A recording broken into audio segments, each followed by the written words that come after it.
17h30, la brigade numéro 8 se prépare et commence le combat contre les Syriens dans le nord de Ramat Golan. À 11h30, début du combat. À 18h30, c'était le feu. 7 heures de combat et la guerre est terminée. C'est la fin de la 7e année. Comme il est dit, la 6e année, il y aura les bruits, la 7e, ce sera la guerre, et à la fin de la 7e, le Mashiach vient. Qu'avons-nous dit au Saint béni soit-il, avons-nous dit au Saint béni soit-il, merci beaucoup pour tout ce que tu as fait. Avons-nous dit, ce jour, Dieu nous l'a fait, allons nous réjouir. Les Arabes se sont enfuis en laissant leurs chaussures. Le Waqf ne s'attendait pas à ce que Moshe Dayan le recherche, et lui a donné les clés du mont du temple, il ne s'attendait vraiment pas. Et seulement 7 heures en finir avec le front syrien, 24h30 avec le front jordanien, Shrem en 2 heures, Jénine en 1 heure.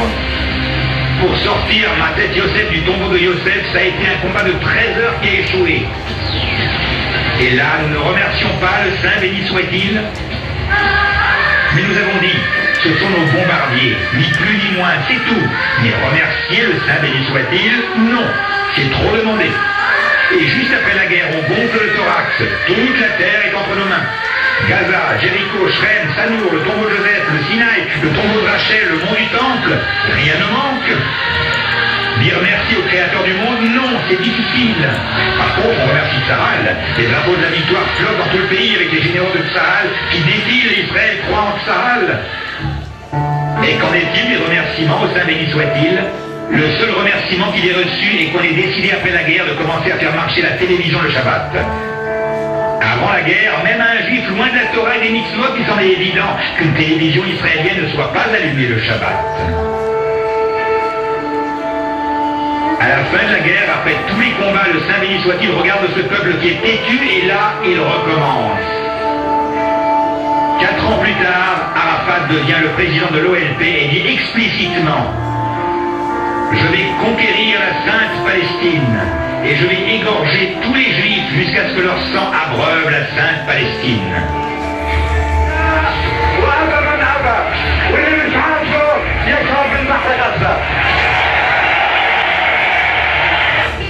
Le Créateur du monde attend la réaction du peuple d'Israël qui ne comprend toujours pas les allusions. Le Créateur du monde nous dit: vous ne comprenez toujours pas? Eh bien, je vais vous expliquer. 26 ans après la proclamation d'État d'Israël, la valeur numérique du nom de Dieu, le jour de Kippour, à la fin de la 7e année, une nouvelle guerre commence. La guerre du jour du jugement, la guerre de Kippour. Et cette fois-ci, pas 8 armées, mais seulement l'Égypte et la Syrie. À un tel point que Golda Meir a longtemps hésité avant de la lancer. Nos pertes sont énormes, un grand coup. Et grâce à Dieu, malgré tout, il y a eu un miracle.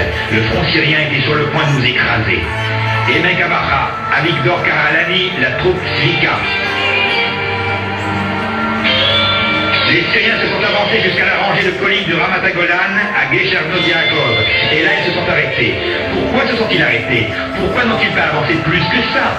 Dans le butin syrien, on a retrouvé des habits civils. Les Syriens ont promis qu'ils entreraient à Dieu ne plaise et qu'ils prendraient leurs filles. Les commandants syriens leur ont dit: prenez avec vous des habits civils et allez à Yafo, à Tel Aviv, à Haïfa et Tibériade.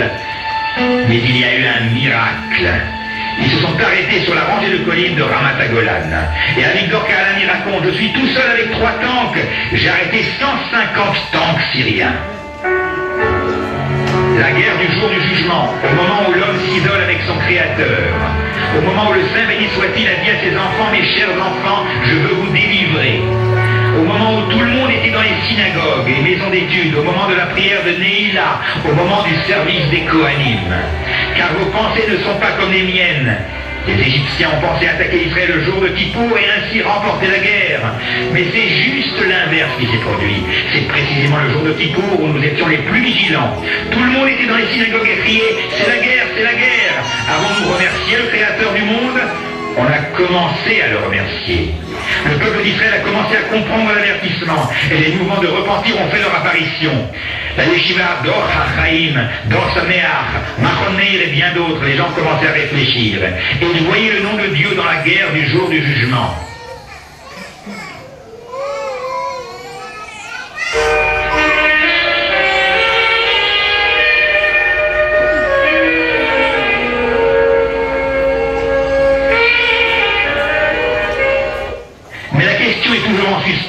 Jusqu'à aujourd'hui.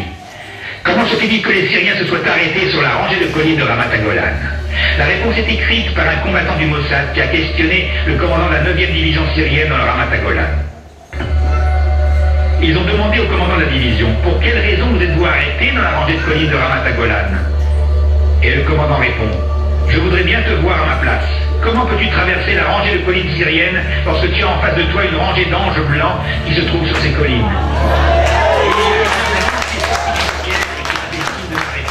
Alors je me suis arrêté.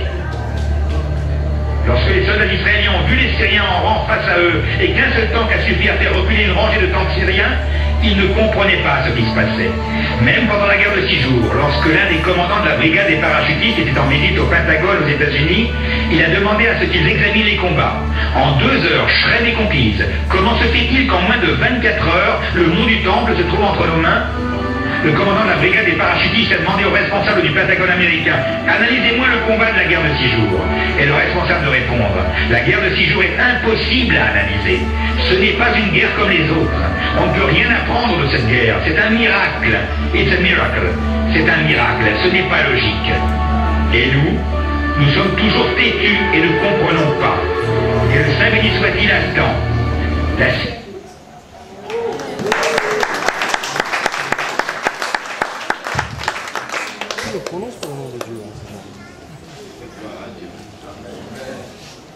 Vous voyez comment le Seigneur est à côté de son peuple, mais son peuple ne comprend toujours pas.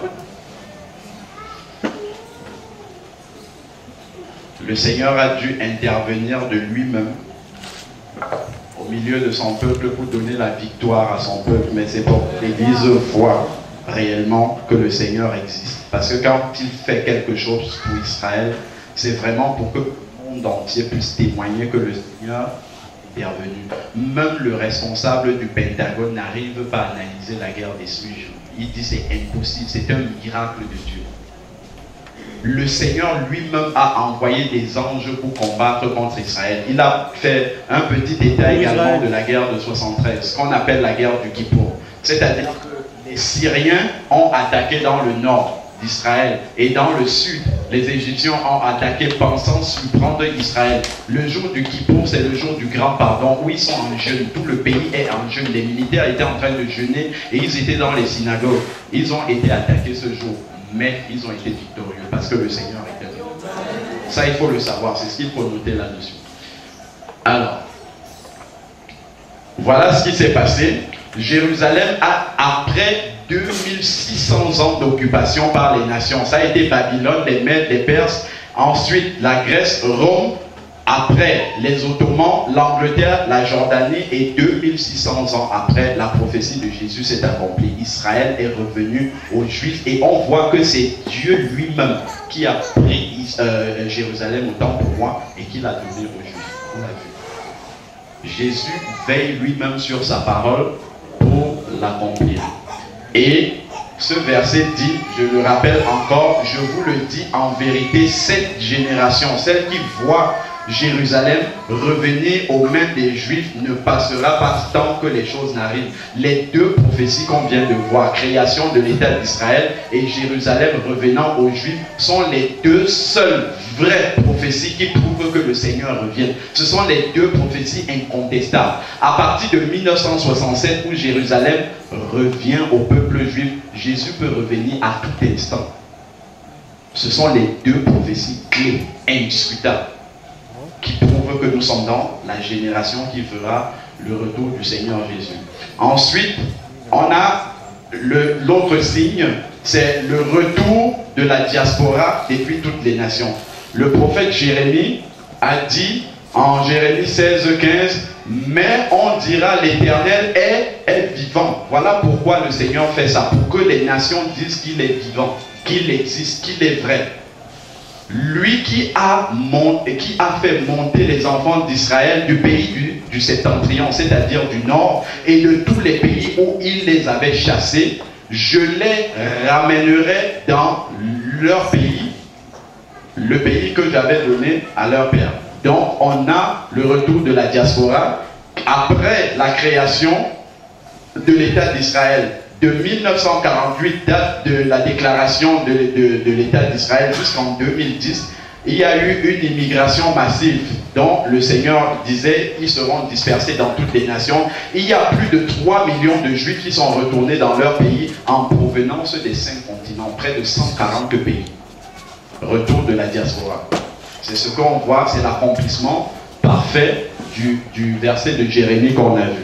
Bon, ça n'apparaît pas très clairement. Là, on a un tableau justement du retour de la diaspora juive chez eux, avec les versets, les prophéties à l'appui. Donc de 1882 à 1903, il y a eu une première vague d'immigration en provenance de Russie, soit 25 000 juifs. Ça, c'est l'accomplissement parfait de Jérémie 16 au verset 15. Parce que quand vous prenez la carte d'Israël, le pays qui est directement au nord, le septentrion, c'est l'extrême nord d'Israël, c'est la Russie. 25 000 personnes. Ensuite, deuxième vague, 40 000 personnes en provenance de la Russie et de la Pologne. On le retrouve dans Ésaïe 46, verset 6. Vous pouvez le noter. Ensuite, on a l'immigration en provenance des pays arabes. Ézéchiel 11, 17 en parle. Ensuite, en provenance de l'Iran également. 125 000 en provenance de l'Irak, notamment au travers de l'opération Esdras et Néhémie. Esdras et Néhémie. On a les versets également. Parce que le Seigneur dit dans Ésaïe 11, 11, je pense qu'on peut même d'ailleurs lire ce verset. Ésaïe 11, 11.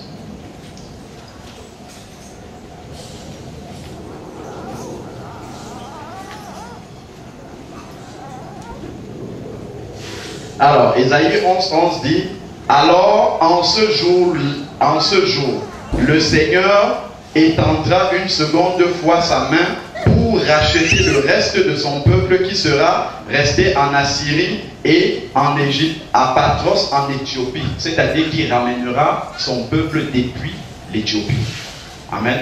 Ensuite, à Élam. Élam, c'est le nom ancien de la Perse, c'est-à-dire de l'Iran actuel. À Chiner. Chiner, c'est le nom de l'Irak actuel aussi. Il suffit de lire en dessous de votre Bible, vous avez directement les explications de ces noms-là qui ont changé. De Hamak. Hamak, c'est la Syrie de l'époque. Des îles de la mer.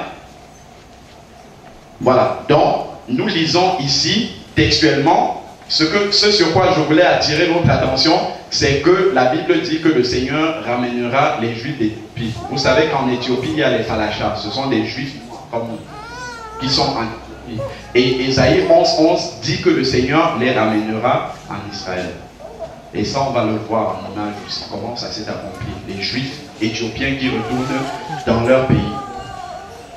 Au travers, c'est ce qu'on voit, il y a eu une première opération Moïse, où justement le Mossad a organisé l'expatriation des Juifs d'Éthiopie pour les ramener dans leur pays. Donc ça, on peut le voir directement. Également, l'accomplissement parfait de ces prophéties bibliques.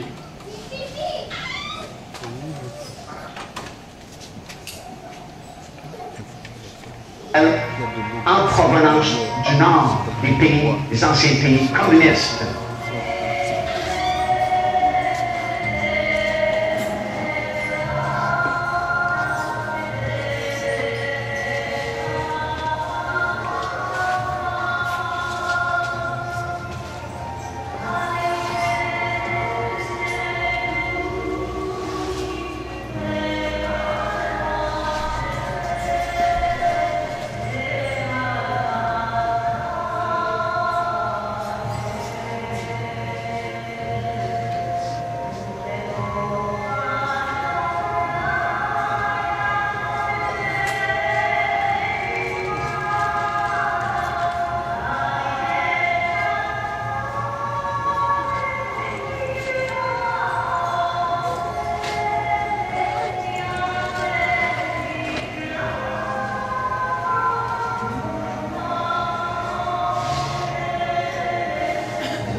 Il y a juste un verset, on va repartir rapidement en vidéo et aussi.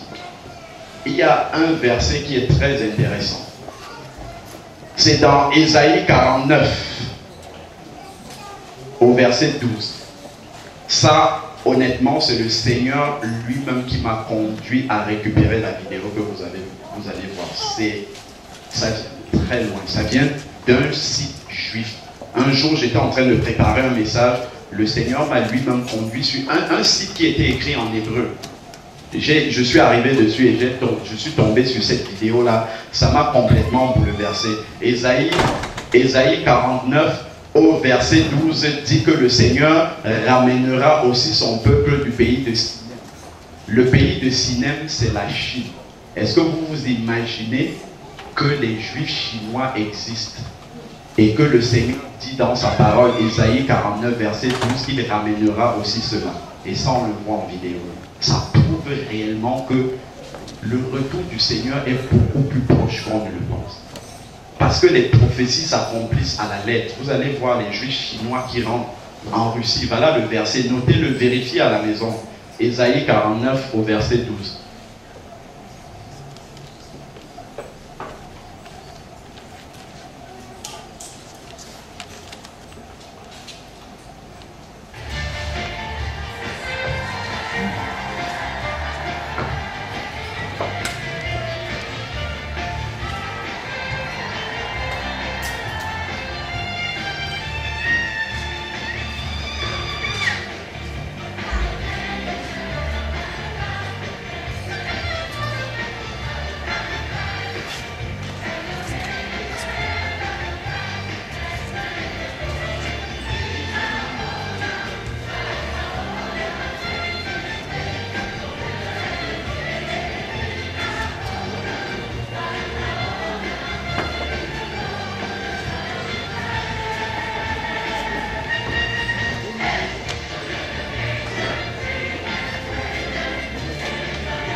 C'est un Dieu qui se manifeste dans les moindres petits détails et qui accomplit les prophéties qu'il a promis aussi en détail.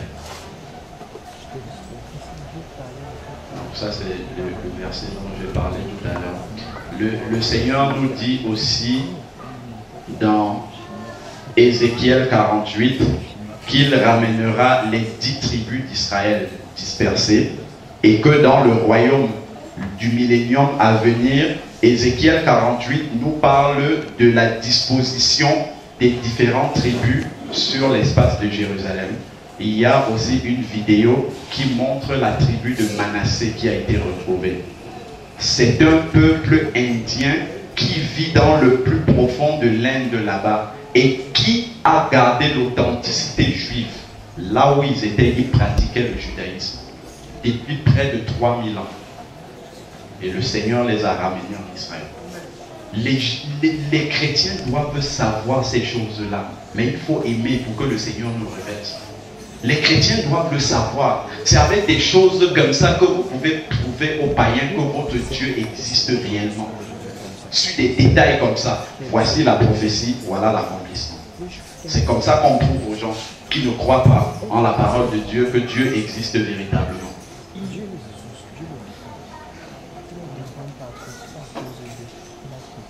Nous avons noté le verset. On va gagner un peu de temps.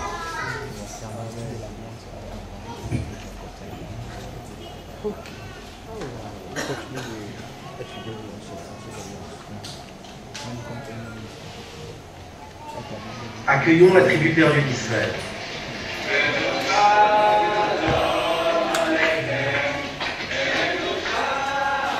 La tribu des Ménachés a retrouvé le chemin de la maison ce lundi et est arrivée en Israël après une longue route débutée dans les confins de l'Inde et du Burma. Après Après des années de conflit, le grand rabbinat d'Israël les a reconnus comme membres de la communauté d'Israël afin de leur permettre d'immigrer et de rentrer à la maison.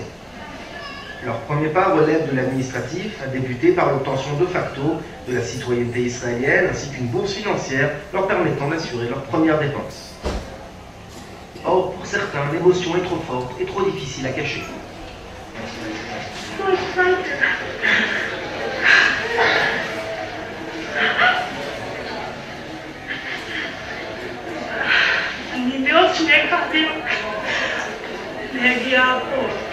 Après près de 3000 ans d'errance, les enfants indiens de la tribu perdue de Ménaché sont en chemin pour le centre d'intégration, où ils chanteront la joie qui les accompagne sur le chemin de suite.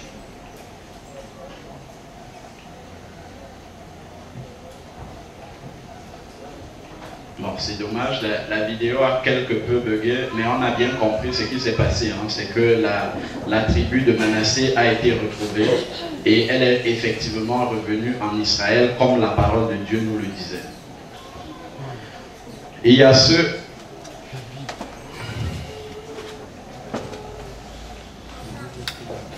ce verset également de la parole de Dieu qui se trouve dans Ésaïe 43, du verset 5 au verset 6. « Ne crains rien car je suis avec toi, je ramènerai de l'Orient ta race, et je te rassemblerai de l'Occident. Je dirai au septentrion, c'est-à-dire à l'extrême nord d'Israël, donne.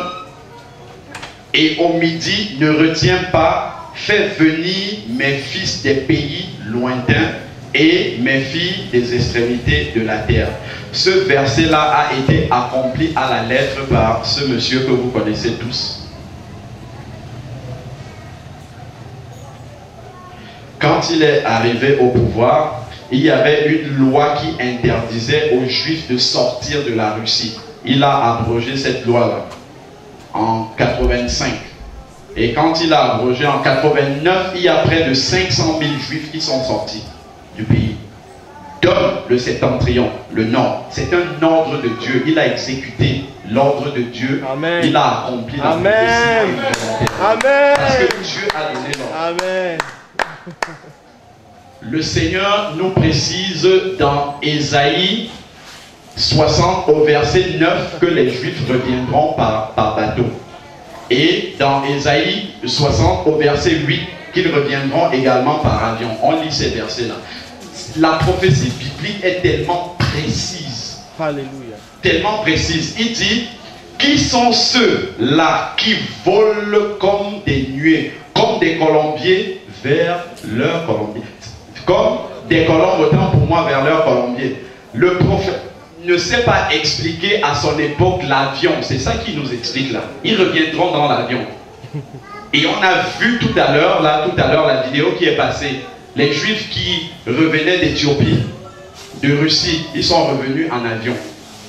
En bateau également, je vous ai montré une photo précédemment où les Juifs sont rentrés en bateau. Vous avez entendu parler de l'Exodus. C'est un bateau juif justement qui ramenait les Juifs en bateau.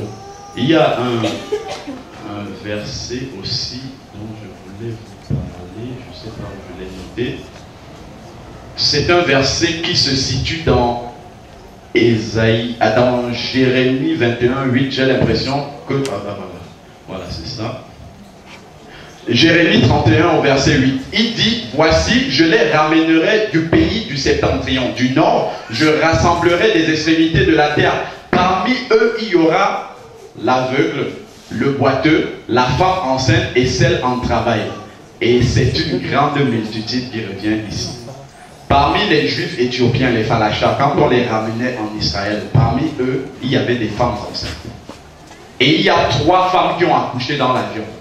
Il y aura la femme en travail. Accomplissement parfait de la prophétie. C'est vérifiable. Les Juifs ont écrit là-dessus. Accomplissement parfait de la prophétie. Ça, il faut le savoir. Il faut savoir que le Seigneur est vrai. Il accomplit la prophétie telle qu'il l'a annoncée d'avance à son peuple.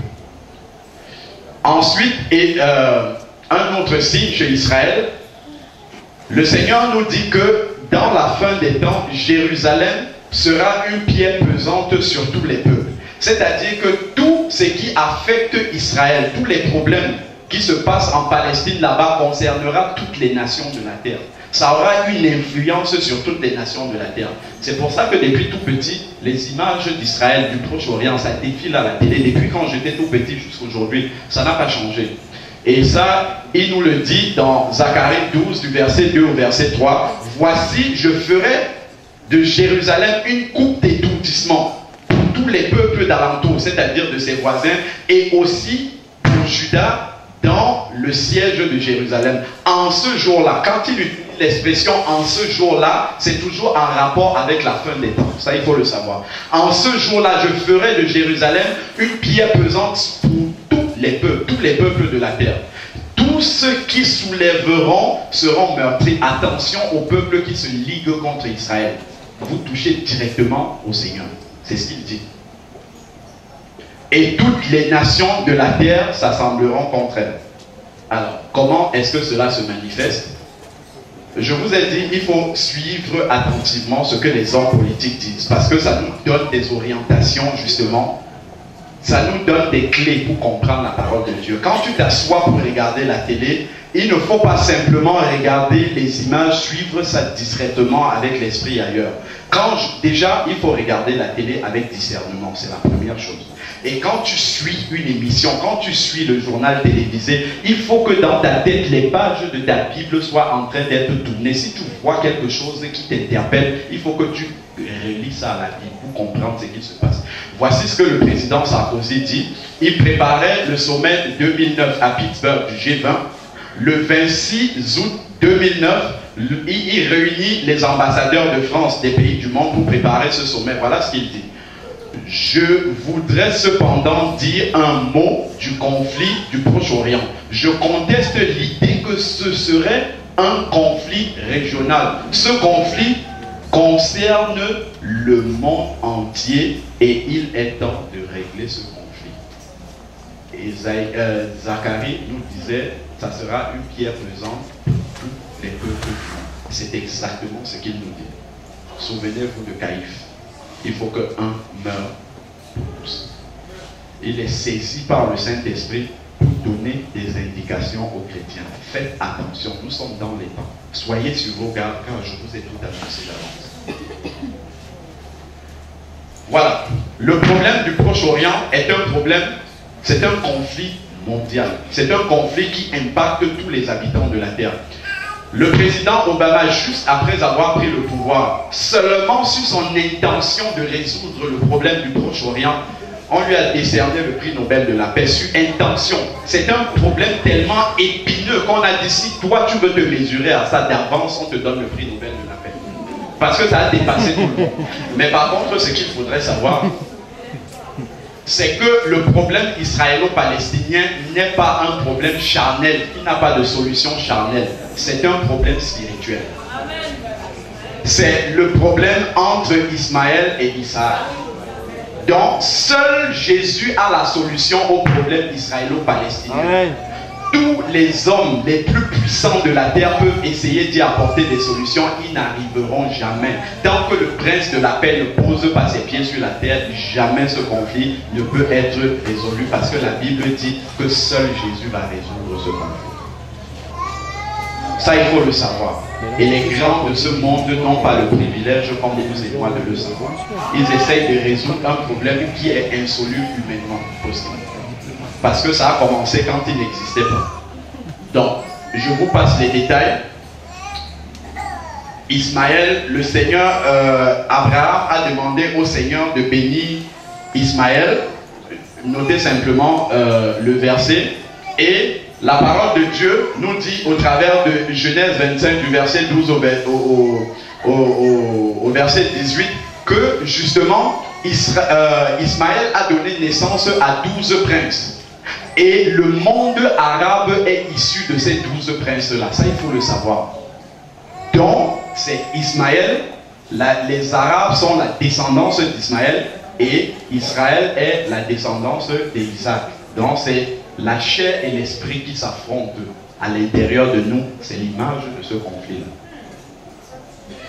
Le combat entre la chair et l'esprit dans le corps de l'être humain s'arrêtera quand Jésus reviendra. C'est pour ça que ce conflit-là ne s'arrêtera aussi que quand Jésus reviendra. Amen. Ça aussi, ça nous ramène à nous-mêmes. Alors, il y a un autre passage qui est très intéressant à voir. C'est dans le psaume 83. C'est un psaume prophétique. Ça, il faut le savoir aussi. Un psaume messianique. Car voici, tes ennemis s'agitent. Ceux qui te haïssent lèvent la tête. Ils forment contre ton peuple, c'est-à-dire contre Israël, des projets pleins de ruses. Et ils délibèrent contre ceux que tu protèges. Venez, disent-ils, exterminons-les du milieu des nations et qu'on ne se souvienne plus du nom d'Israël. Les peuples arabes veulent éradiquer Israël de la carte du monde. Et il y a un qui porte ce projet-là, c'est qui? Ahmadinejad. C'est lui qui veut accomplir cette prophétie-là à la lettre. Et on a assisté justement, dès la création de la nation d'Israël, tous les peuples arabes autour se sont ligués pour détruire Israël. Dès le début. Première tentative, au lendemain de l'indépendance d'Israël, c'est-à-dire le 15 mai 48, Israël est attaqué par une coalition de nations arabes composée de la Jordanie, de l'Égypte, de la Libye, de l'Algérie, de l'Arabie Saoudite, de l'Irak, de la Syrie, de l'Irak. Regardez combien de nations le lendemain de leur indépendance. Ils n'avaient même pas encore d'armée. C'est un pays qui venait de toutes les nations. Il y avait des Juifs polonais, des Hongrois, et ainsi de suite. Ils n'avaient pas encore d'armée. Vous savez comment ils ont battu les Arabes? Je vais vous dire comment le Seigneur a opéré pour qu'ils puissent battre les Arabes.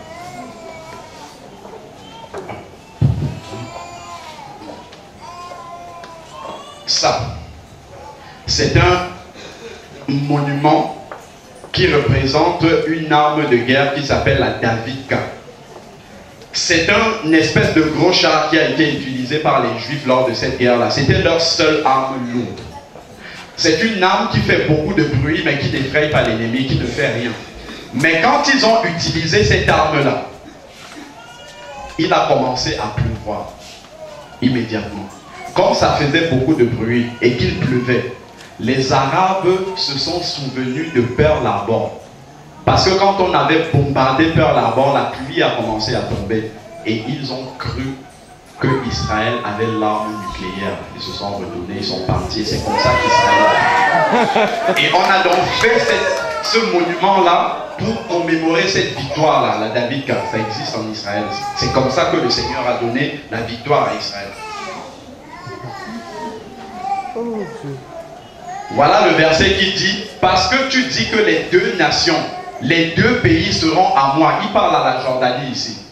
La Jordanie voulait occuper Israël et la Jordanie actuelle. Parce que tu dis que tu posséderas les deux nations, l'Éternel. Voilà, le verset dit, et l'Éternel y était. C'est-à-dire, dans cette guerre-là, c'est l'Éternel lui-même qui est intervenu pour sauver Israël. Et l'Éternel y était. Toi, la Jordanie, tu dis que tu vas posséder Israël et ton propre pays, mais l'Éternel y était pour te défendre de posséder ces deux pays-là. Accomplissement parfait aussi de la prophétie. Alors, deuxième et troisième tentative, ça on en a parlé déjà, tentative d'extermination d'Israël, la guerre des 6 jours, et la troisième tentative c'était la guerre du Yom Kippour en 73, où les Arabes ont attaqué Israël un jour de jeûne national. Alors, ça va passer rapidement. Et les conséquences de la guerre du Yom Kippour en 73, puisque le Seigneur a dit tout ce qui touche Israël aura un impact sur toutes les nations. Ça sera une pierre pesante sur toutes les nations du monde. Voilà quelle en a été la conséquence de cette guerre-là. En réaction au soutien des Américains à Israël, les pays arabes ont décidé le 17 octobre 1973 de faire un embargo pétrolier. Et ça a impacté toutes les personnes jusqu'en Afrique qui ont des voitures. C'est-à-dire, le fait que les Américains ont soutenu Israël, ça a entraîné un embargo pétrolier de la part des nations arabes. Et ça a impacté, affecté toutes les nations du monde entier qui utilisent le pétrole et l'essence. Le Seigneur dit, Israël sera une pierre pesante pour tous les peuples, pour toutes les nations dans le monde. Vous avez parlé d'Ahmadinejad. Le 25 octobre 2005, il se tient à la tribune des Nations Unies Et voilà ce qu'il dit à propos d'Israël. À propos du droit d'existence d'Israël, ce régime qui occupe Israël doit disparaître de la page des temps. Il forme, le psaume 83, il forme des projets pour exterminer Israël des nations. C'est exactement le mot, l'expression qu'il a prononcée. Jérusalem doit disparaître de la page des temps. C'est exact. On dirait qu'il lit la Bible avant de décrire son discours.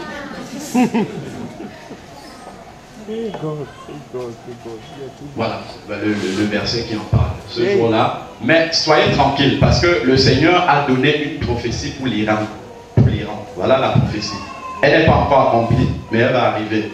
Et l'âme, c'est le nom de l'Iran, de la Perse antique. Voilà ce que le Seigneur dit qui va se passer. Et là, l'âme avec toute sa multitude autour, est son sépulcre. Tous sont morts, sont tombés par l'épée et ils sont descendus incirconcis dans les profondeurs de la terre. Eux qui répandaient la terreur dans le pays des vivants, et ils ont porté leur ignominie vers eux, vers ceux qui descendent dans la fosse. C'est-à-dire que le Seigneur jugera lui-même. Ça, c'est pas encore arrivé, mais c'est écrit dans la Bible. En réaction justement au fait qu'il s'attaque à Israël. Et ensuite, le Seigneur a dit qu'une vie normale sera restaurée en Israël. Ça, c'est une photo d'Israël au moment de l'occupation ottomane des Turcs. C'était un désert, vraiment, il n'y avait aucune culture ne poussait en Israël. Rien ne pouvait pousser là-bas, c'était un désert pendant près de 2000 ans. Et voici ce que le Seigneur dit dans Ézéchiel 36. Ainsi parle l'Éternel. Le jour où je vous purifierai de toutes vos iniquités, je peuplerai les villes. Voilà. Il dit, je peuplerai les villes. Les ruines seront relevées. La terre dévastée sera cultivée, tandis qu'elle était déserte aux yeux de tous les passants. Toutes les nations se moquaient d'Israël, disaient que ce pays-là, c'est un désert. Personne ne peut habiter dans ce pays. Et on dira, cette terre dévastée est devenue comme un jardin d'Éden. À la fin des temps, le désert sera transformé en un jardin d'Éden. Et les villes ruinées, et ces villes ruinées, désertes et abattues seront fortifiées et habitées. Je vais vous montrer. Pourquoi le Seigneur fait ça? Et les nations qui resteront autour de vous sauront que moi, l'Éternel, je rebâtis ce qui était abattu. Amen. Et planter ce qui était dévasté. Amen. Moi, l'Éternel, j'ai parlé et j'agirai. Alléluia. Alléluia. Regardez Israël. Regardez ce que le désert est devenu. Ça, c'est la ville de Tel Aviv. Wow. Regardez ce que le Seigneur a fait du désert. Une ville balnéaire plus belle que les villes d'Europe. La terre, ça c'est l'un des kibbutz religieux juifs. C'est carrément paradisiaque comme le jardin d'Éden. Ça c'est le désert qui est devenu comme ça. Refleuri totalement. Miracle.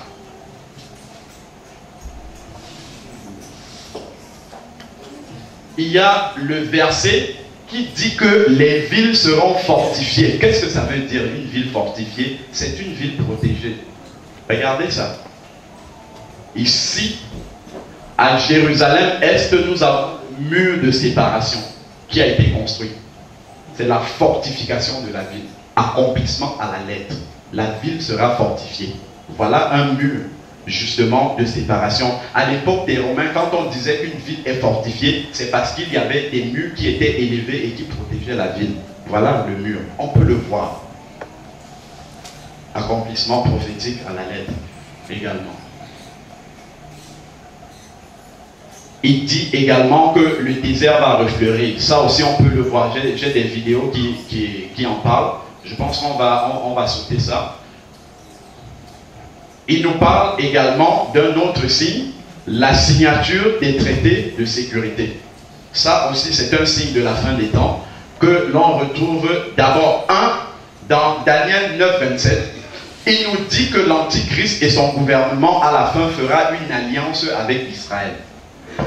Et le terme fera une alliance l'expression en hébreu c'est « il confirmera une alliance ». C'est-à-dire que c'est une signature qui a déjà été faite. Et quand l'Antichrist viendra, il confirmera simplement une signature, une alliance qui a déjà été faite. Et nous savons que Israël a signé plusieurs traités de sécurité avec ses voisins arabes. Ça a commencé en 1978 entre le président Sadat égyptien et Menachem Benin qui était le premier ministre israélien.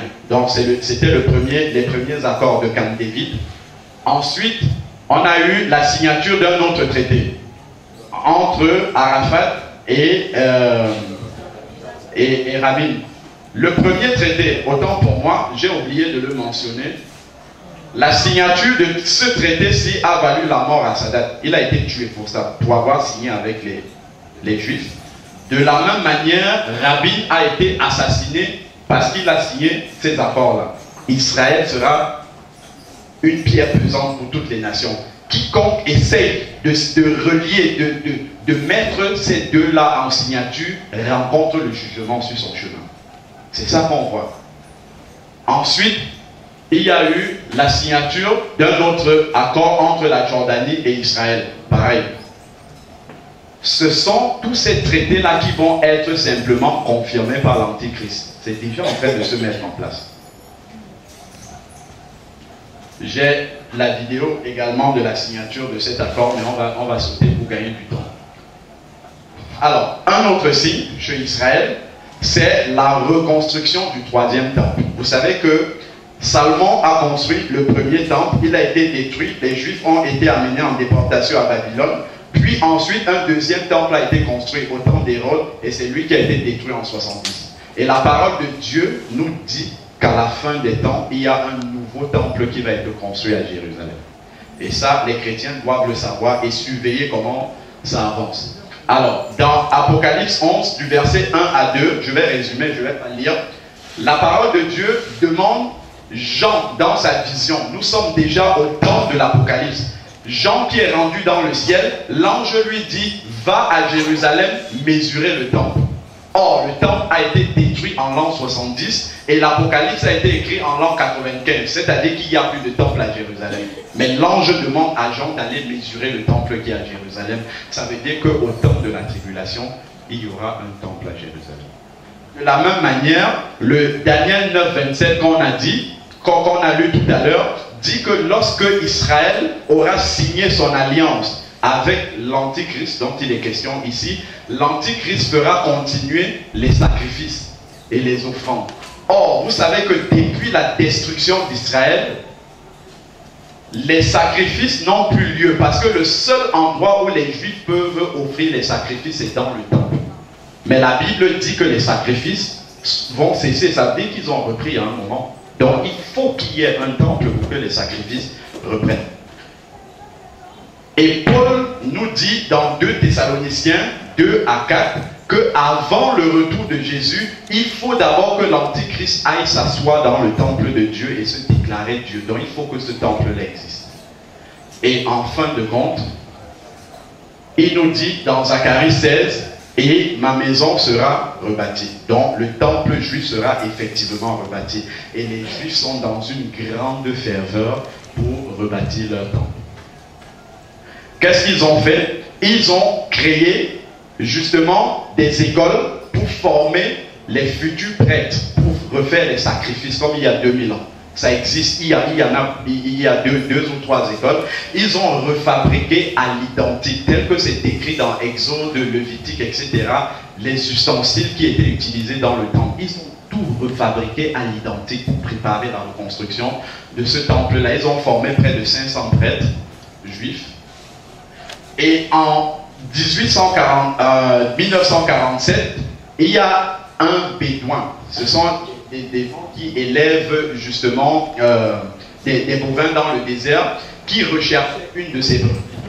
Il a lancé un caillou dans une grotte pour savoir si la brebis était dedans, et ça tape. Le son que ça a ramené, en fait, a tapé sur un pot. Et quand il est allé vérifier dans ce pot-là, il a trouvé des manuscrits. Des manuscrits qui représentaient la Bible. La Bible datant du 2e siècle avant Jésus-Christ. c'était dans un état lamentable, mais en Angleterre, on a réussi à dérouler ces rouleaux-là. Et beaucoup de gens s'attendaient à ce que ces manuscrits-là contredisent la Bible qu'on a, mais ça a confirmé. C'est exactement les textes qu'on a dans la Bible qu'on a retrouvés. Et justement, ces manuscrits-là ont permis de retrouver où se trouvait l'huile de purification qui était utilisée dans Exode 30 pour la purification des prêtres avant le début du sacrifice. C'est une huile qui était perdue depuis 2000 ans. On avait perdu les traces. Après la destruction du temple en 70, on a perdu les traces de cette huile-là. Et la parole de Dieu nous dit que quand Jésus reviendra, c'est le seul roi d'Israël qui n'a pas été roi. Et il faut absolument que cette huile-là existe pour que le roi des rois soit roi, comme le roi d'Israël. Tout ça, ce n'est pas le fruit du hasard. Ce n'est pas pour rien. Il y a une vache rousse dont nous parle Nombre 19.2 qui avait disparu. C'est une vache qui doit avoir être rousse sans tache. Elle avait disparu totalement. Et figurez-vous qu'il y a un éleveur de bétail, un chrétien, dans une église. Son assemblée prêchait justement sur le retour du Seigneur Jésus. Et comme ça, il demande à son pasteur, est-ce que Israël a déjà la vache rousse pour la purification des prêtres? Le pasteur lui dit, je ne sais pas. Il dit, parce que moi j'ai réussi à faire un croisement et j'ai cette vache-là. Le pasteur lui dit, va écrire à l'ambassade d'Israël pour savoir s'ils ont.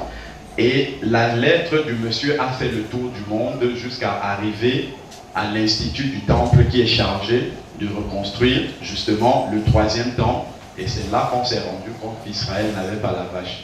Et par ce croisement-là, on a pu obtenir cette vache-là. C'est-à-dire qu'il ne leur manque rien pour rebâtir le temple. Même le bleu qu'il y avait sur l'habit du sacrificateur, c'est un bleu qu'on ne retrouve plus de nos jours. Mais il s'est produit un miracle. Il faisait chaud et il y avait des espèces d'escargots qui sortaient de l'eau. Et ces escargots-là sont sortis de l'eau et se sont écrasés sur des roches. Et ils ont laissé comme des traces de phéromones d'un bleu exact. Malgré toutes les mixtures de teinture, on n'a jamais pu obtenir le bleu qui est dans la Bible. Mais par ce miracle-là, on a pu retrouver ce bleu exact-là, de la couleur du vêtement du souverain sacrificateur. C'est pour voir vraiment dans quel détail le Seigneur accomplit ses prophéties. Mais malheureusement, l'Église ne sait pas ça. Parce que ça, ce sont des arguments chocs pour convaincre les gens que la parole de Dieu est vraie. Mais les gens ne le savent pas, malheureusement. Donc, je vais faire passer rapidement une vidéo, justement pour que vous voyez comment se prépare la reconstruction du 3e temple en Israël.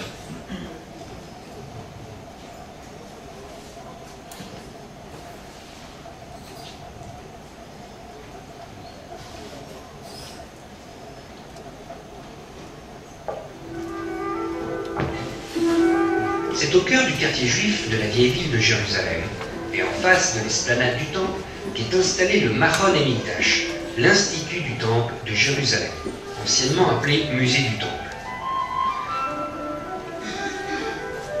Dirigé par le Rav Israël Ariel, considéré comme l'un des plus grands spécialistes au monde sur le temple, le Machon Emikdash s'efforce depuis des années de faire découvrir à un public venant du monde entier et de toutes les religions ce qu'étaient le ou les temples de Jérusalem, mais aussi leur architecture, le service des prêtres, les vêtements et outils consacrés, les fêtes de pèlerinage et autres solennités qui poussaient les juifs et non-juifs à venir par milliers chaque jour au temple de Jérusalem que Salomon avait nommé maison de prière pour toutes les nations.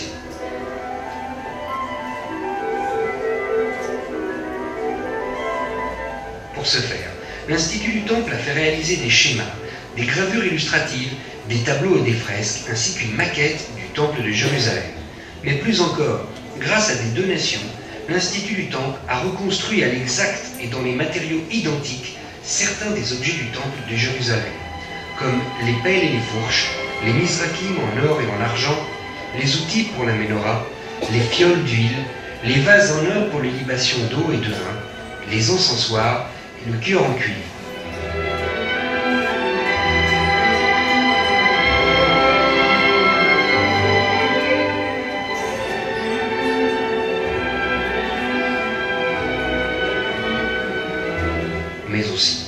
des instruments de musique propres au service du temple, comme la harpe et la lyre, qui avaient un nombre de cordes et une gamme unique, ainsi que des trompettes refaçonnées par les descendants de ceux-là même qui les avaient construites il y a plus de 2000 ans. Le centre historique du temple, dirigé par Jean-Marc Rosenfeld, représente le Machon Emikdash pour la France et l'Europe. Le musée du temple a été créé il y a à peu près 15 ans par le Rav Israël Ariel, qui était donc le fondateur de cet institut. C'est un musée, mais aussi un institut, puisqu'il est évolutif. Il a imaginé, pour le plus grand public possible, de montrer par des images, par des photos, et par des artistes peintres venant de l'Est, donc de Russie, mais également d'Israël, ce qui se passait à l'intérieur du temple. Comme je le disais souvent, les gens viennent pleurer pour les pierres et finalement ils ne connaissent pas ce qui se passait à l'intérieur. Et le Rav Israël Ariel a imaginé justement de montrer au public le plus large ce qui se passait à l'intérieur pour le rendre vivant et que ce ne soit pas une histoire du passé mais une histoire présente. Cette histoire présente, l'Institut du Temple et le Centre historique permettent de la vivre, en diffusant des publications dans différentes langues et en organisant des expositions et des manifestations dans toute l'Europe où le public peut découvrir des reproductions de leurs travaux sur le tabernacle du désert, le premier temple construit par Salomon et le second temple agrandi par Hérode. Mais surtout, en offrant au public un trésor exceptionnel. En plus des ustensiles ou des outils reconstruits, le Machon Emikdash a recréé de toutes pièces les 3 objets principaux du culte se trouvant dans le sein du temple. Tout d'abord, la menorah, le chandelier à 7 branches, reconstruit selon les critères du 2e temple, en bronze et recouvert de 50 kg d'or. Ensuite, la fameuse table des pains de proposition, en bois d'acacia recouverte d'or, avec ses moules si particuliers pour tenir 12 pains à 2 faces.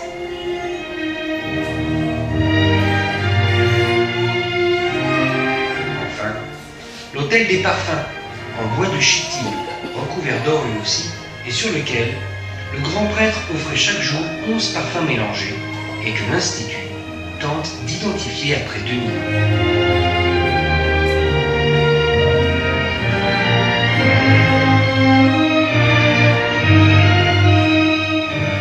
Actuellement, le Machon Emikdash est en train de confectionner l'habit complet du Kohen Gadol, le grand prêtre.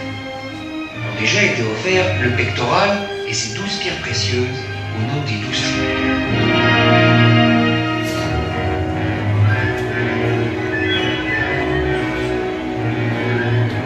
Il y a 2000 ans, seuls les prêtres en service pouvaient admirer ces trésors. Aujourd'hui, c'est chacun d'entre vous qui le pouvez, en visitant l'Institut du Temple de Jérusalem, en contactant le Centre historique du Temple.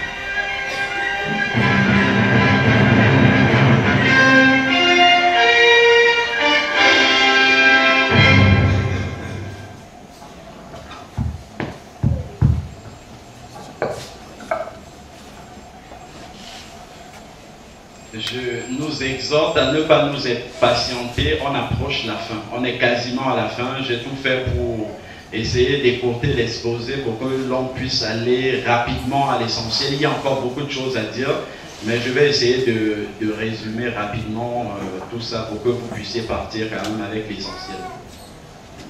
Amen. Alors, il y a un élément important. Voilà. En fait, vous savez que pour le service dans le temple, tout le monde n'était pas habilité à le faire. C'est la tribu de Lévi qui faisait le service dans le temple. Donc il a été nécessaire de retrouver qui étaient les Lévis. Lorsque les Juifs se sont dispersés sur la surface de la terre, on a dit à cette tribu-là, ne changez pas vos noms. Donc on reconnaissait les membres de la tribu de Lévi par leur nom. Mais parmi les Lévis, ceux qui étaient les souverains sacrificateurs devaient être de la lignée directe de Aaron, ce qu'on appelle les prêtres Cohen. Et il y a une découverte extraordinaire qui a été faite, publiée dans le magazine de Science. Découverte scientifique. Il y a certains juifs qui ont dans leur ADN une composition de l'ADN qu'aucun être humain dans le monde n'a. on a réussi à isoler leur chromosome Y. Et seuls ceux-là sont les descendants directs d'Aaron. Découverte scientifique démontrée, publiée dans le magazine Cell. Voilà le professeur Joreski qui l'a découvert à l'université de Haïfa. Pour que l'on puisse déterminer qui sont véritablement ceux qui peuvent être des souverains sacrificateurs et faire les sacrifices dans le temple du Seigneur, qui va être reconstruit. C'est complètement incompréhensible comment, et on a pu dater justement, on a pu remonter à l'origine, et on a daté le premier chromosome de cette descendance, à le Y, c'est-à-dire le masculin, on l'a daté à 3000 ans avant Jésus-Christ. C'est l'époque exacte à laquelle Aaron a vécu sur la terre. Exactement ça. Ça, il faut le savoir aussi. Alors, bon, il y a une vidéo sur la génisse rousse qui a été retrouvée. Je le dis aussi en passant, le Seigneur dit que pendant la tribulation, il y a un pays qui ne va pas être impacté par l'Antichrist, c'est la Jordanie, le pays qui est juste à côté d'Israël. Et il y a 2 villes, dont Botsra et Petra, où l'Antichrist ne pourra pas entrer parce que la Bible l'a dit. Et ces 2 villes ont été retrouvées. J'ai la vidéo aussi. Je le dis juste en passant. On va essayer de gagner du temps. Alors, maintenant, quelque chose de très intéressant. On termine là-dessus. Je vous prie juste de donner encore un peu d'énergie pour terminer la conférence. Là, on passe sur ce que j'appelle le signe chez Ismaël, c'est-à-dire chez les musulmans. La Bible en parle aussi. Et ça, c'est extraordinaire. C'est là où on voit vraiment que Jésus est un Dieu du rassemblement. Ésaïe 19, vous pouvez noter ça pour convaincre les musulmans. C'est très important. Ésaïe 19 du verset 18 au verset 25. En ce temps-là, là il fait référence toujours à la fin des temps. En ce temps-là, il y aura 5 villes au pays d'Égypte qui parleront la langue de Canaan et qui jugeront par l'Éternel des armées. L'une d'elles sera appelée ville de la destruction. En ce temps-là, il y aura un autel de l'Éternel au milieu du pays d'Égypte. L'Égypte, c'est le pays dont descend Agar. Agar l'égyptienne. Agar qui est la maman de Ismaël, l'ancêtre des Arabes. Et le Seigneur dit qu'il y aura un autel en Égypte à la fin des temps. C'est-à-dire que les Arabes se convertiront au Seigneur Jésus. C'est ce qu'il dit là. Et une frontière sur ce monument. Et ensuite, il dit, ce sera pour l'Éternel des armées un signe et un témoignage. Dans le pays d'Égypte, ils crieront à l'Éternel, les Égyptiens, c'est-à-dire c'est le symbole des musulmans. Ils crieront à l'Éternel à cause des oppresseurs et il leur enverra un sauveur aussi aux musulmans. Le Seigneur pense à eux aussi. Et il leur enverra un sauveur et un défenseur pour les délivrer. Et l'Éternel sera connu des Égyptiens, c'est-à-dire des musulmans. Il sera connu des musulmans à la fin des temps. Et les Égyptiens connaîtront l'Éternel en ce jour-là et ils feront des sacrifices et des offrandes. Ils feront des vœux à l'Éternel et les accompliront. Amen. Ainsi, l'Éternel frappera les Égyptiens et il les frappera, mais il les guérira. Et ils se convertiront. Les musulmans se convertiront à la fin des temps. C'est ce qu'il dit là. Ils se convertiront à l'Éternel qui les exaucera et les guérira. En ce même temps, il y aura une route d'Égypte en Assyrie. Les Assyriens iront en Égypte et les Égyptiens en Assyrie. Et les Égyptiens avec les Assyriens serviront l'Éternel. Les musulmans serviront l'Éternel. Amen. En ce temps-là, Israël sera, lui, 3e, et la Syrie. Ça, c'est vraiment à ce moment-là où le Seigneur vient résoudre le problème israélo-palestinien à la fin. Quand il mélange les chrétiens, les juifs et les musulmans, tous ensemble à la fin. C'est ce qu'il nous dit. dernière portion, l'Éternel des armées les bénira, c'est-à-dire les musulmans, les Égyptiens, en disant, béni soit l'Égypte, mon peuple, et la Syrie, l'œuvre de mes mains, et Israël, mon héritage. Tout le monde réuni ensemble. Est-ce que vous pensez qu'en ce moment-ci, il y a un réveil chez les musulmans? On va le voir aussi en vidéo, que ça aussi c'est en train de s'accomplir actuellement.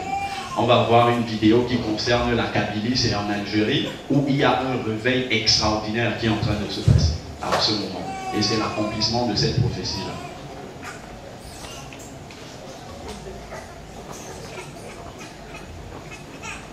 Et nous allons finir par le témoignage, un témoignage bouleversant de la conversion d'un musulman. Vous allez voir comment il parle de Jésus. Même nous les chrétiens, nous ne sommes pas capables de faire un tel témoignage sur le Seigneur. Les chrétiens qui connaissent des difficultés croissantes à pratiquer leur culte en Orient et au sud de la Méditerranée. Persécution, harcèlement, voilà un phénomène dont on parle peu.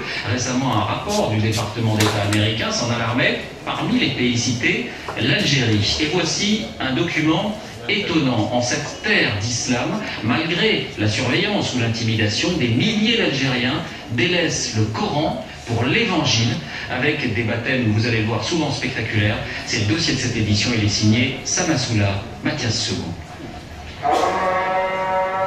Le vendredi, jour de prière en Algérie, est aussi pour certains le jour du Seigneur. Une villa sans croix ni clocher, l'église du plein évangile. Chaque semaine, près de 500 fidèles s'y pressent. Tous sont des convertis, protestants évangéliques. Ces jours de baptême.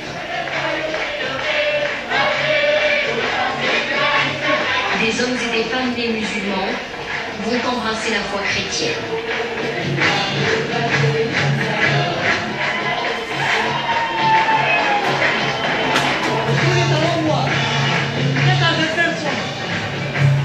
Hier j'étais dans le noir, et aujourd'hui j'étais dans la lumière. La plupart des familles sont là, parents, grands-parents, déjà devenus protestants. Ils seraient ainsi 30 à 100 000 à travers l'Algérie. L'œuvre de missionnaires évangéliques étrangers, aussi discret qu'efficace, mais pas seulement. J'ai découvert Jésus à la télévision, ça m'a touché. Ça fait 2 mois que je suis convertie, comme mes enfants. 10 chaînes de télévision chrétiennes atteignent ainsi les populations les plus reculées. C'est la force de l'offensive néo-évangélique en Algérie.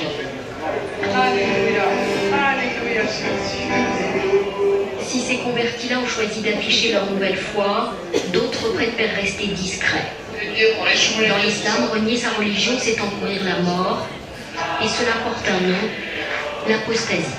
On a tout le temps de mauvais regards sur nous, qui sont fixés comme ça. On nous regarde de mauvais œil et nous... Bon, le manque de respect, je ne peux pas y aller jusqu'ici. Mais ils sont contre. Pour eux, on a renié la religion et on a oublié complètement nos racines. Cet homme, très inquiet de nous parler, était jusqu'à sa conversion un fonctionnaire très bien noté. C'est par la haine envers les chrétiens que j'ai perdu mon travail. Et ils nous accusent de faire le prosélytisme, mais c'est archi faux. Mais c'est archi faux. Lui était directeur d'école. Sa vie a basculé un soir de Noël.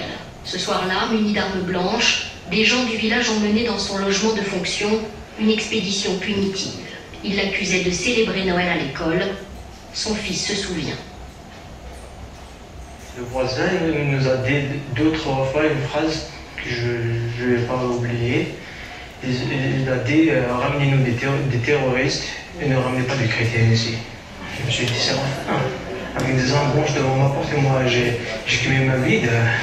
Ils vont arracher la porte et ils vont me tuer longtemps. Moi j'imaginais le pire, j'ai imaginé que c'était un bain de sang qui va se passer là-bas. Après 28 ans de carrière, le directeur d'école a été radié de l'éducation nationale. C'est pas moi seulement qui ai été frappé, c'est le christianisme, c'est-à-dire donner un exemple. Voilà, celui qui est comme celui-là, on va Voilà, pas peur, on va le mettre dehors. Une telle violence à l'égard des chrétiens reste toutefois rare, surtout en Kabylie, où le phénomène est le plus ancien. À la sortie des mosquées, la question n'est pas taboue. Pour tous, les églises évangéliques achètent les consciences. On n'a pas encore vu quelqu'un qui a dragé l'entrée en chrétien. Toujours c'est des pauvres qui rentrent en christianisme. On a compris comment? Parce qu'ils veulent d'argent. Dans des appartements d'argent, des visas. Le gouvernement algérien qualifie le phénomène néo-évangélique de néfaste. Il a adopté une loi qui punit le prosélytisme de peine de prison. Les églises la dénoncent comme une épée de Damoclès au-dessus de leur tête. Transporter plus d'une Bible dans son sac est un délit. Eh bien bonjour à toutes et à tous. Salam alaikum, je suis très heureux d'être avec vous dans le cadre de ce petit témoignage que j'aimerais vous expliciter comment j'ai fait cette rencontre personnelle, moi musulman, avec la personne de Yeshua al-Masih, Jésus-Christ.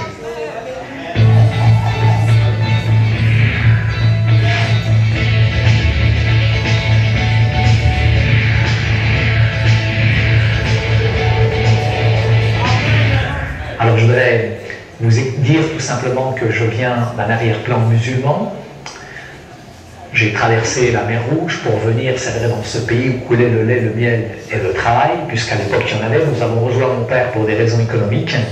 Et en arrivant en France, bien entendu, j'ai pratiqué ma religion avec force, avec conviction. Et petit à petit, dans le temps, j'ai ressenti beaucoup d'amertume, de racisme, de discrimination discrète, mais qui en tout cas m'affectait, me troublait dans mon fort intérieur.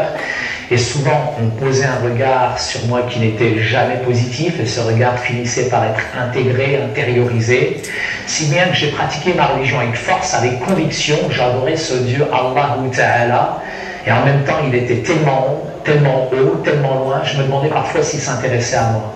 Je faisais mes 5 prières par jour, le ramadan, j'aimais Dieu, j'aimais les choses de Dieu, et je posais 2 questions à mes parents. Qu'est-ce qu'il y a après la mort? Et ma mère me décrivait bien l'enfer. Mais par contre, la question du paradis, elle ne connaissait pas. Et je voulais véritablement avoir cette relation, cette intimité, cette relation avec Dieu, que je n'avais pas finalement dans ma religion. Ce qui m'a amené, je dirais, à rechercher, à développer encore plus en moi cette recherche ardente de Dieu, mais c'était le vide, c'était le désert, c'était l'aridité spirituelle. J'ai vécu la violence à l'extérieur que j'ai importée chez moi, et cette violence qu'il y avait chez moi, je l'ai exportée, et cette violence, elle est devenue mon identité, elle est devenue ma vie.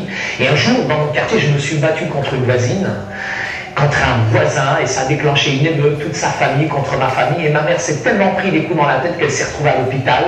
Mais au-dessus de chez nous, c'est pour ça que je dis que le salut vient d'en haut, il y avait des chrétiens qui se sont proposés de garder mes petits frères et sœurs.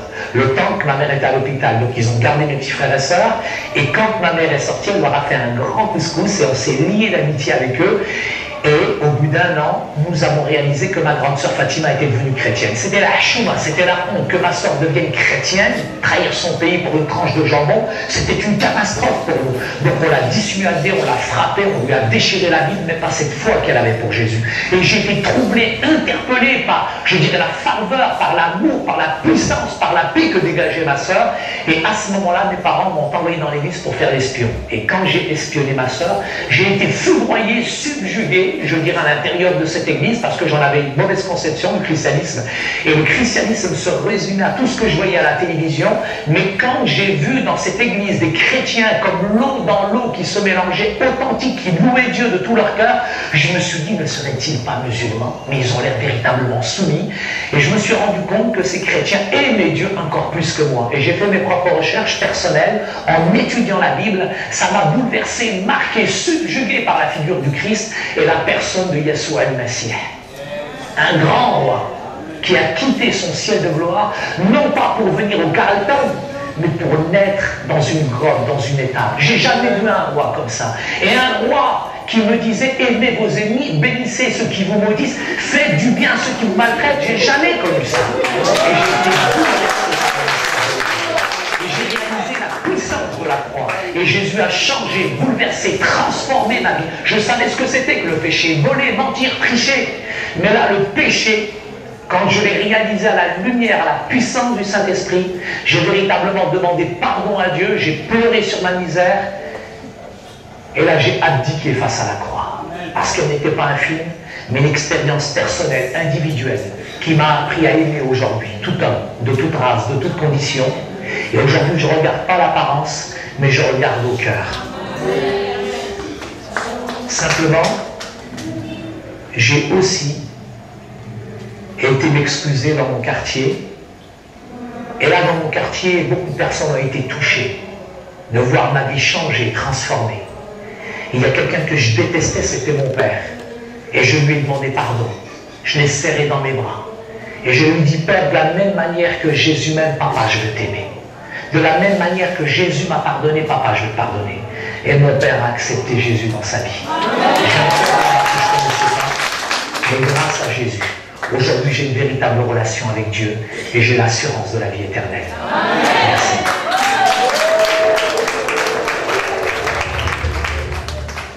Qui que vous soyez, qui écoutez ce message, je vous invite vraiment à rentrer de ce que nous appelons une vraie repentance, qui amène à une vraie conversion et qui amène un fruit authentique dans votre vie.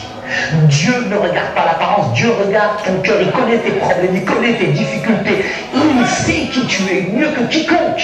Tu as été déçu, trompé peut-être par les gens dans le passé, mais aujourd'hui, si tu mets ta foi en Jésus-Christ, il peut véritablement changer, bouleverser ton cœur.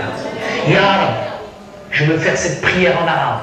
بارك يا رب باسمك يسوع المسيح انت يا رب قدر على كل شيء يا رب بدل القلب والحياه يا رب باسمك يا رب يا رب انت قدر على كل شيء قدس يا رب يا رب بدل القلب اعطينا الراحه والسلام باسمك يسوع المسيح امين amen. Que Dieu vous bénisse abondamment.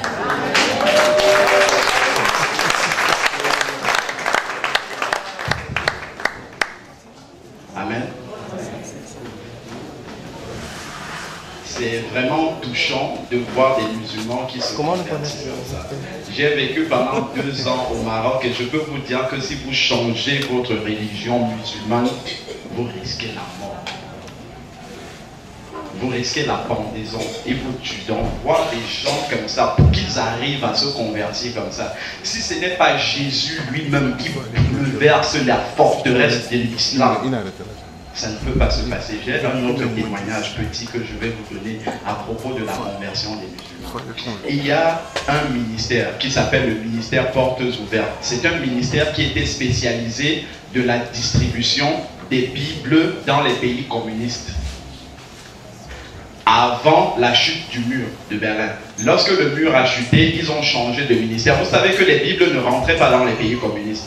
Donc ils essayaient d'avoir des réseaux pour faire rentrer frauduleusement les Bibles dans ces pays-là. Et après la chute du mur, ils se sont réorientés maintenant dans les pays arabes, dans l'Iran. Ils font entrer les Bibles frauduleusement en Iran. Et donc un jour, ils ont pris un camion qu'ils ont chargé de Bibles. Faire rentrer ça en Iran. Et à un moment, il y a eu une tornade et la voiture s'est embourbée. Ils ont été bloqués quelque part.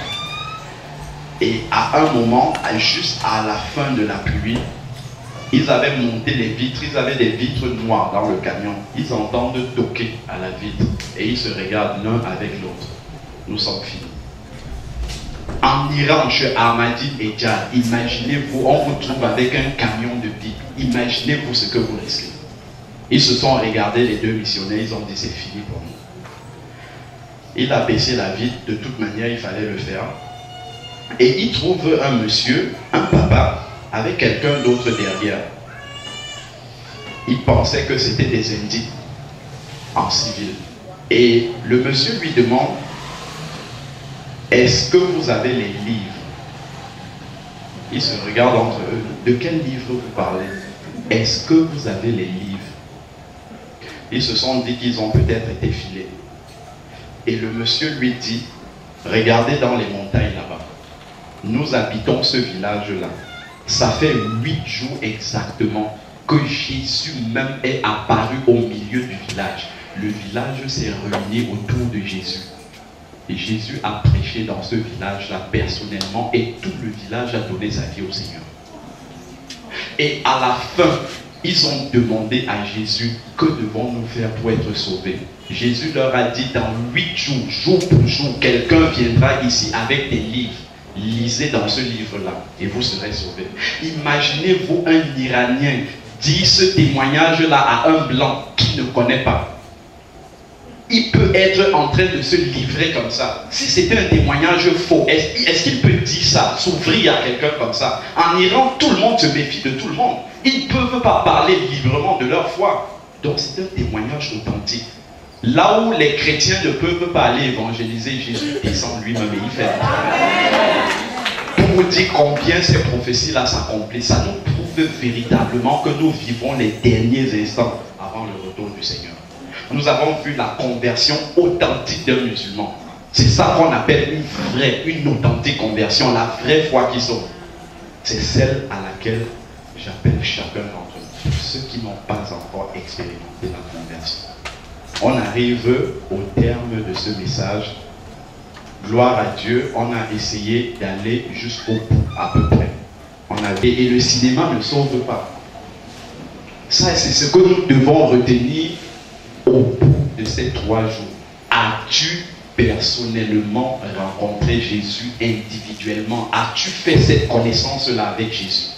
Ton père connaît peut-être Jésus, mais est-ce que toi tu connais Jésus personnellement? Si nous n'avons pas fait cette rencontre-là, la trompette va sonner, ceux qui sont prêts monteront et tu vivras la grande tribulation. Et pour ça, j'ai fait le fruit de 3 ans de méditation pour expliquer. Le Seigneur m'a expliqué dans sa parole les événements qui arriveront pendant la tribulation. Le frère l'a distribué. Je vous propose quelque chose. La feuille que vous allez récupérer, faites-en une photocopie et la deuxième feuille collée là au fond de votre Bible, comme ça. Parce que quand l'église va être enlevée, ceux qui resteront, ils trouveront votre Bible. Et quand ils vont lire ça, ils sauront ce qui va arriver. Faites-le par la foi. Nous, on va faire à la maison. Ça explique exactement tout ce qui va se passer pendant la tribulation. C'est 3 ans de méditation, de prière, que le Seigneur m'a permis, au bout desquels le Seigneur m'a permis d'arriver à expliquer ça. Prenez-le, faites-le par la foi, mettez dans votre Bible. Les gens liront ça et ça les aidera. Il faut que vous le fassiez par la foi. Pas le perdre. Je sais que vous n'allez pas le perdre. Levez juste la main où vous êtes. C'est votre 3e jour. Et vous vous saisissez. Oh, bravo. Applaudissons le Seigneur. Il sauve ici aujourd'hui. Nous applaudissons le Seigneur comme des vivants qui applaudissent un Jésus vivant. Alléluia. Alléluia. Merci de baisser vos mains maintenant. Merci. Allez, je veux ces mains. Je veux une main levée. Je veux une autre là-bas. Je veux d'autres mains encore. Vous dites là, je me saisis. C'est mon 3e jour. C'est mon jour de résurrection. Je sors de ce sépulcre. Je sors du sépulcre du monde. Oh, je vais pas passer à côté. C'est mon jour. Oh, c'est mon moment. C'est mon moment. Allez encore. Il y a d'autres personnes. Il y a d'autres personnes. Je n'ai pas besoin de vous supplier. J'ai pas besoin. Le Saint-Esprit vous parle. C'est comme une tachycardie. Vos cœurs commencent à battre. Vous le ressentez parfois comme une sorte de fourmillement. C'est comme une chaleur qui monte. Et vous sentez que peut-être cette main doit se lever, mais c'est comme une pesanteur qui semble l'attirer vers le bas. Mais le Saint-Esprit vous demande de la lever hautement. Vous vous reconnaissez. Je viens de parler de quelques-uns. Levez la main. Levez la main maintenant. Allez, levez la main. J'avais une main levée, une deuxième main levée. J'aurai une 3e main levée là-bas. Peut-être que Allez, est-ce que vous pouvez... Il y a des mains levées en haut, non? Est-ce qu'il y en a encore? Aidez-moi s'il vous plaît. Est-ce que vous pouvez vous lever juste où vous êtes là maintenant? Vous levez rapidement. Vous levez, allez, tenez-vous sur votre pied. D'accord, ok, avancez-vous. Allez, avancez-vous. Avancez-vous, très sportivement. Je voudrais qu'on aide notre frère de derrière là. Allez, qu'on s'avance. S'il vous plaît, il y a de la joie au ciel pour combien de pécheurs? Pour combien? Pour combien?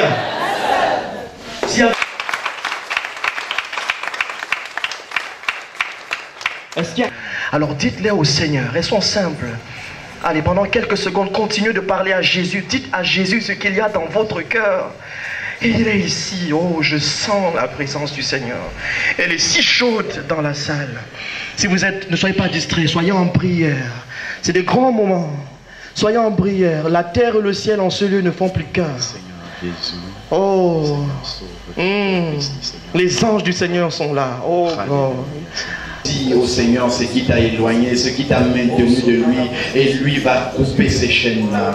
Confesse ton péché, confesse-le, passe par la repentance. Seigneur, j'ai vécu loin de toi.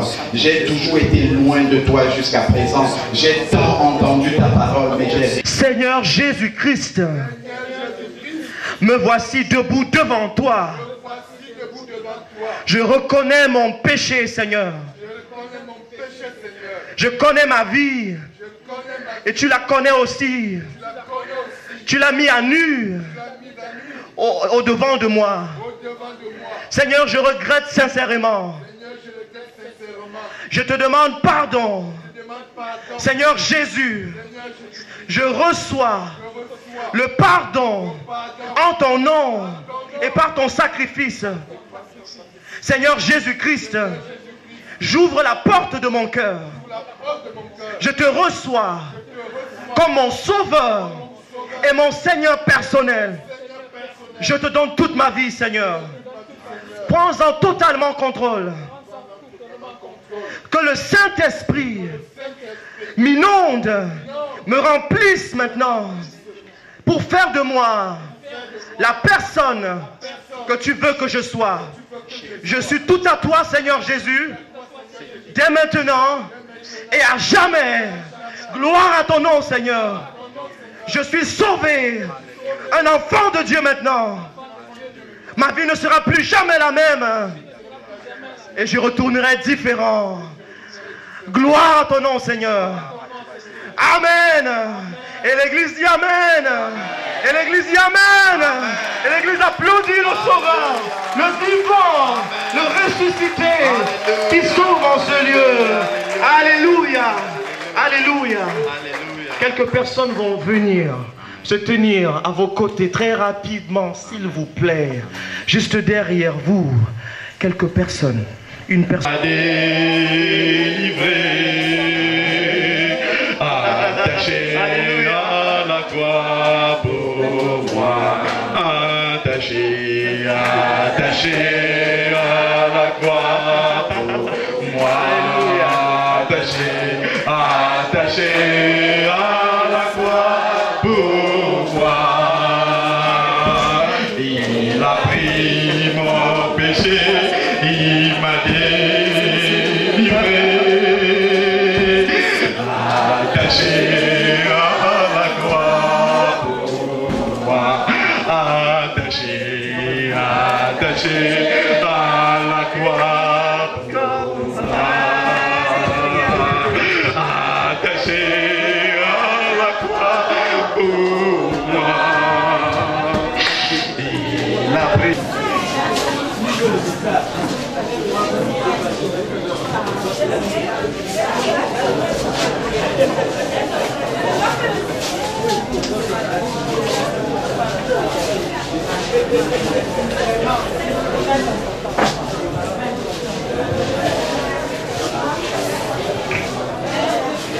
Vous vous êtes avancé tout à l'heure. Je voudrais vous conseiller de venir prendre des